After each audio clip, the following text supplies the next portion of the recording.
Sebelum ceritanya dimulai, Mimin akan memberitahukan jika durasinya memang kurang panjang. Ini karena part kali ini hanya 1 chapter saja. Oh iya, sedikit pemberitahuan. Minggu kemarin, komiknya tidak update. Jadi harus nunggu sampai hari ini. Dan juga apabila pembawaan Mimin kurang cepat atau lambat, bisa menambahkan kecepatannya.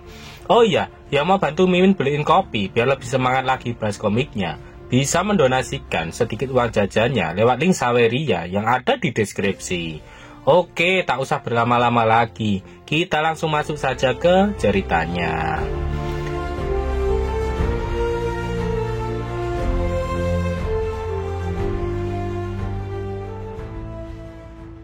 Dengan senyuman ramah mereka, sekali lagi mereka membujuk SWOT Scientist dengan mengatakan jika mereka sebelumnya memang salah. Namun sebelum pria itu mengatakan apa yang akan dia katakan selanjutnya, terlebih dahulu SWOT Scientist memisahkan kepala pria itu dari tubuhnya. Kemudian SWOT Scientist mengatakan jika dia sudah muak dengan iblis berkulit manusia seperti mereka, dia akan menangani orang itu dengan cara yang sama seperti dia membantai para monster. Mendengar apa yang dikatakan oleh SWOT Scientist dan melihat sendiri apa yang dilakukan oleh SWOT Scientist kepada pria sebelumnya, para warga yang tersisa pun langsung berlarian menjauh untuk menyelamatkan diri mereka dari amukan SWOT Scientist.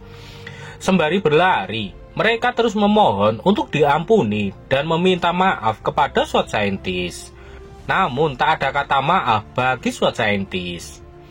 Dia langsung menghabisi semua orang yang ada di sana dengan tangannya sendiri.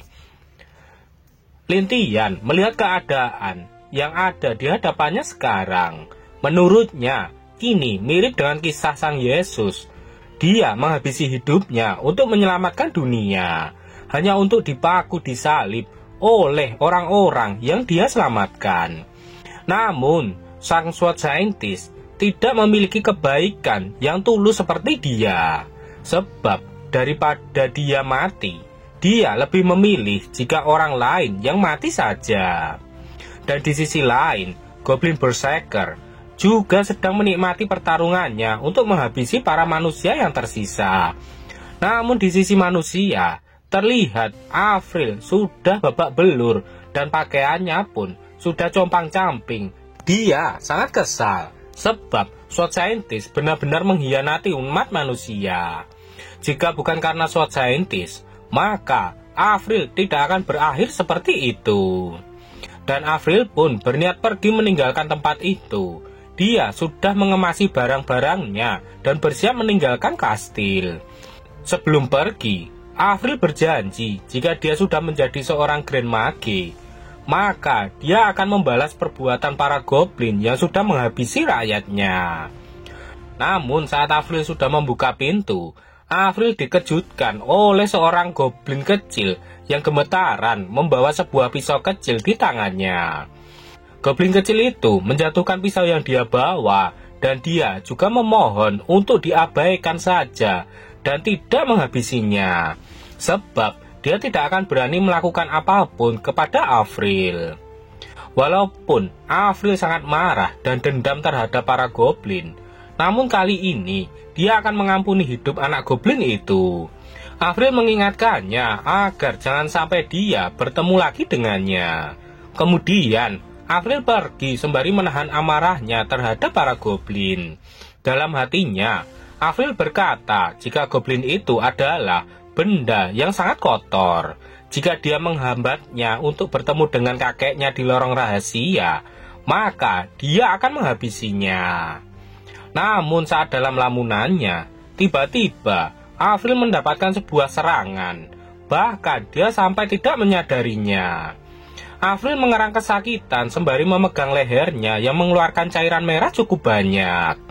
Avril berteriak dan menanyakan kenapa goblin itu melompat ke arahnya dan menggigitnya. Padahal sebelumnya dia tidak menghabisi goblin itu. Namun keterkejutan Avril tidak sampai di situ saja. Dia lagi-lagi dikejutkan oleh sebuah aura berwarna merah kehitaman yang dikeluarkan oleh goblin kecil itu. Tak lama kemudian, goblin kecil itu berubah menjadi besar dan ternyata goblin itu adalah sosok Lintian yang menyamar menjadi seorang goblin kecil. Lintian tertawa puas. Dia mengatakan jika Avril seharusnya tidak melakukannya. Dan itu memang seharusnya tidak dia lakukan. Sembari mendekat ke arah Avril, Lintian mengatakan jika dia memang tidak menemukan buku ajaib yang dia cari. Tapi Lintian telah berhasil menemukan sesuatu yang lebih baik juga. Dan itu sama sekali tidak buruk. Avril pun sangat ketakutan. Untuk menyelamatkan dirinya, Avril pun mengatakan kalau buku ajaib yang Lintian inginkan ada di ruangan rahasia di kastil itu. Jika Lintian mau mengampuni hidupnya, maka dia akan mengantarkannya ke sana. Avril berjanji dia akan mengantarkan Lintian ke tempat itu asalkan dia mau melindungi dan tidak memakan dirinya. Kemudian Lintian mendekat ke arah wajah Avril dan menanyakan kenapa dia sangat ketakutan. Lintian juga menanyakan, bukankah sebelumnya Avril sangat ingin menangkap sang sword scientist dan juga ingin memusnahkan seluruh ras goblin yang ada di dunia ini. Sembari terbata-bata, Avril mengatakan jika itu semua hanya untuk mendapatkan dukungan dari para warga dan kekaisaran. Itu sebenarnya bukanlah niatnya. Avril meminta tolong kepada Lintian agar dia percaya atas apa yang dia ucapkan. Namun Lintian tak percaya kepada Avril begitu saja, sebab dia tiba-tiba merubah nada bicaranya dengan cepat. Jadi bagaimana mungkin Lintian akan percaya padanya? Mendengar ucapan dari Lintian, Avril terkejut dan mengeluarkan keringat yang cukup banyak. Dia yakin kali ini dia pasti akan mati. Kemudian Lintian mengangkat tangan Avril dan menempelkannya ke dinding kastil. Sembari memegang kedua tangan dan kaki Avril, Lintian mengatakan jika Avril masih memerlukan banyak pelajaran yang harus dia pelajari dalam hidupnya. Lintian memuji kehebatan Avril yang bisa menjadi seorang penguasa kota. Kalau tidak, rakyat pasti akan menderita. Akhirnya, Avril mulai paham atas apa yang akan dilakukan oleh Lintian padanya. Kemudian, Avril berteriak dan bertanya apa yang akan Lintian lakukan padanya. Tentu saja yang dilakukan Lintian adalah mengajari Avril cara bercocok tanam yang baik dan benar. Beberapa saat kemudian, Lintian pun telah berhasil mengajari Avril cara bercocok tanam yang benar. Setelahnya, HP Lintian bertambah 200, serangannya juga bertambah 80, dan pertahanannya bertambah 100. Lintian pun akhirnya berdiri dan dia merasa puas atas hasil yang dia dapatkan. Dalam hatinya, Lintian mengatakan untuk membuat bunga layu dengan mudah. Dia tidak menyangka bahwa ruangan bawah tanah Kleinburg itu terlalu mudah untuk dimasuki. Tiba-tiba terdengar sebuah teriakan dari seseorang yang memanggil Avril. Mendengar suara itu, Lintian pun langsung menoleh ke arah suara itu. Ternyata sebuah serangan yang cukup besar sudah melesat cepat ke arah Lintian yang masih berdiri di sana. Untuk menghadapi serangan seperti itu, Lintian tidak perlu melarikan diri. Dia akan menghadapi serangan itu menggunakan lolongan miliknya. Dan benar saja, Lintian berhasil menangkis serangan itu hanya menggunakan satu kali lolongan saja. Namun tetap saja, Lintian sempat terpental mundur ke belakang. Tapi dia masih bisa menyeimbangkan tubuhnya agar tidak terjatuh ke lantai. Tak lama kemudian, terlihat sosok bayangan di balik kepulan asap.